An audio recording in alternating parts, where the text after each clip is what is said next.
Welcome to the Manic podcast, where we respect fashion's past, analyze fashion's present, and get excited about fashion's future. I'm Liberty Gateman, founder and creative principal of fashion media company Manic. Several times per week, I'll bring you episodes about exciting things happening in fashion, discussion about current issues facing the industry, and the places and people that have made the fashion industry great. Be sure to subscribe to our newsletter and follow us on Instagram at the Manic Podcast and at Manic Metallic, both linked in our show notes. Now, let's get into today's episode. Welcome to the Manic Metallic podcast. I'm Liberty, your host. First, thank you to everyone that has listened through our first 20 episodes so far. We've been so thankful for you all and have loved the conversations that have come out of these podcast episodes. If you've loved the podcast so far, we'd love for you to tell your friends about us and to also give us a review. If you haven't listened to our previous episodes, we'd love for you to check those out when you get a chance. I took a 2-week hiatus from many things fashion related, at least as far as podcasting and website and social media content goes, in order to gain a bit more perspective on what's going on in the world. In turn, this has helped me to gain a more effective perspective on the industry. If you're in fashion, I highly recommend detaching from the industry sometimes. It helps you to gain more mental clarity about your work and your vision for what contribution that you want to make to both fashion and the world. I'm going to have an article coming soon for Manic Metallic where I detail that detachment process a bit more, so keep an eye out for that. It's nice to be back though talking to everyone. We're going to talk about the Oscars today, but not in the way that you imagine. Let's get into it. So this past weekend, I was in central New York State meeting with a couple of my wedding vendors over the weekend because my wedding date's coming right up in May. I've been to the region numerous times at this point over the past few years. It's beautiful. The combination of hills and flatlands are breathtaking. The people are kind, the food's delicious, and it's generally a great place to be. However, there are many instances in which some of the buildings in place have been allowed to fall into dire disrepair. And of those buildings, some are beyond repair and could stand to simply be torn down. And I don't bring this up to harp on the region's issues, but what I would like to do is to have us sit and think for a second. We have citizens in the United States who aren't even getting the most basic level of help from our government to improve their lives. Meanwhile, people are worried about what celebrities wore to the Oscars. There's this glitzy, glamorous, and vacuous event going on across the country, the Oscars, and I had a hard time seeing the relevance of the awards show. The difference between driving through central New York State a few hours before the Oscars were set to start was an eye-opener. And to be clear, the central New York region isn't alone. Many regions across the country are in such dire need, and nothing's being done to help their plight by any political party that the United States has. No one is helping these people. And I'm supposed to care about what your favorite Hollywood starlet wore to the Oscars? Give me a break. Manic Metallic doesn't exist to prop up celebrity culture. And we aren't going to start now. We exist to contribute to the field of fashion in a quality way with quality work. Turning our backs to the suffering of so many regions across the United States to allow ourselves to sink into the vanity of the Oscars is not acceptable for us. You can do what you want, but that's not us. Speaking of fashion, because that's why we're here, the fashion industry has a tendency to tie its fortunes to Hollywood stars at the expense of talent native to fashion itself. Why do you think that we see so many celebrities sitting in the front rows at Fashion Week? Why is there so much coverage of the fashion choices at awards shows like the Oscars? It's because the fashion industry believes that the best way to access the general public is to get to them through their favorite celebrities. In a way, perhaps there's some truth to that statement. The obsession with celebrity culture in America is at such a fever pitch that if someone like Olivia Rodrigo is seen wearing an item, it'll sell out in seconds. The general public is obsessed with the lives of celebrities, and that extends to what they're wearing at every moment in time. I want to take a quick moment to tell you about Manic Metallic's recent product. Do you like fashion? Does it matter to you beyond just entertainment value?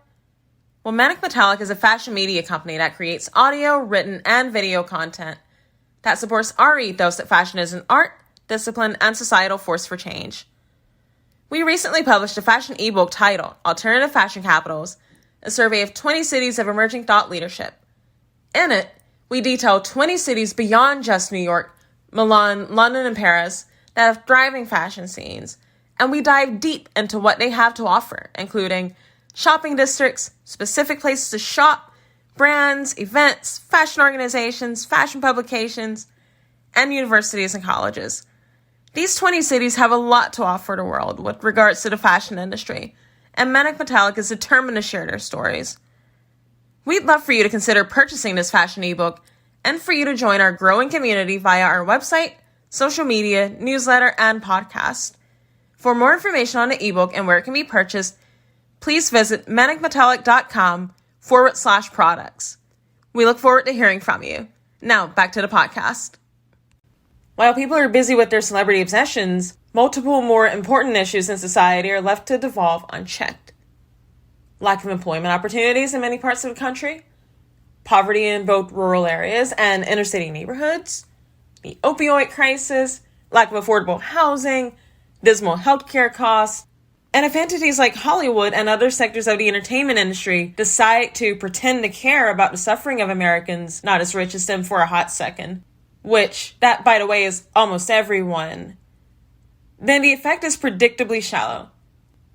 Remember #OscarsSoWhite? What has actually changed with respect to award nominees and winners in the entertainment industry since that movement back in 2016? Or remember when Hollywood actresses all wore black at the 2018 Golden Globes to protest sexual harassment? Has that led to improvement with respect to frequency of instances of sexual harassment? And what has this done for women in the real world that still live with the very real fear of being sexually harassed or assaulted? And here's an issue that's very, very recent. Yesterday, to be exact. How about Will Smith slapping Oscars host Chris Rock after Rock offended Will's wife Jada during his monologue on stage?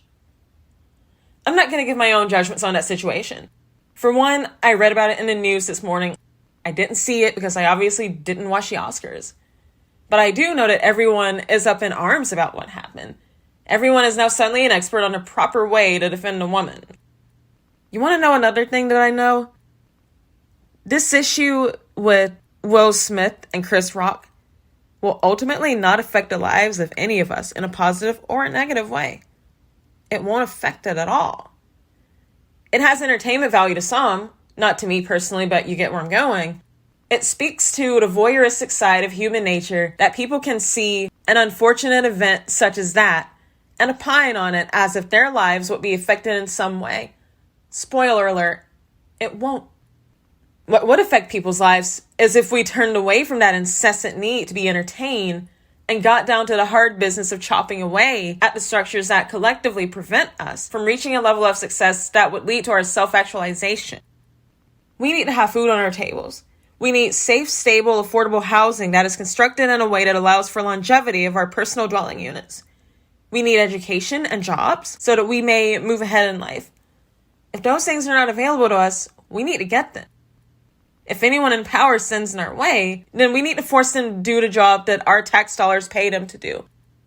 We don't need this circus that is fashion at the Oscars and that is an actor getting angry and slapping someone on stage. The chronic dependence on entertainment will not solve our collective problems.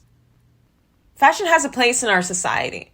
We talk about what that place is all the time on our website, manicmetallic.com, and on the Manic Metallic podcast. But fashion should be respected for its artistic value and for its potential to contribute to a better society and, by extension, a better world. Those of us in fashion need to begin reality checking ourselves. We need to get outside of our bubble of New York City, or wherever you're based, and travel to places where those outside of fashion live. In fact, cities themselves have people that need help. Start there. Then, perhaps travel to suburban and rural areas. We need to know that the glamour that life in fashion offers lies in stark contrast to most of this country, and indeed most of the world. We in fashion cannot continue to exist like this, pretending that everything is fine when the world is falling apart. Those that consume fashion need to know that fashion at the Oscars is cold comfort to those that have been ignored by society, and to those that regularly suffer through the reality of airstrikes and bombs. That does not mean that one has to constantly be plugged in. To the contrary, we all need to detach from the problems of the world every so often. But those in fashion and those that consume it can have a tendency to turn away from societal problems more often than they should. I will implore you to not turn away. Face it. Don't succumb to the entertainment hamster wheel.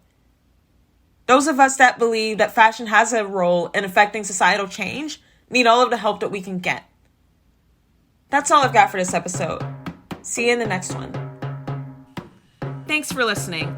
If you got value out of today's episode, it'd mean a lot to me if you'd rate, review, and subscribe to the Manic podcast. Be sure to tell all of your fashion-inclined friends and coworkers about the podcast as well. This would really help us to spread our message about fashion being an art, discipline, and force for societal change. And don't forget to stay in touch with us by subscribing to the Manic newsletter and following us on Instagram. Feel free to reach out to us through either of those means. I'd love to hear from you.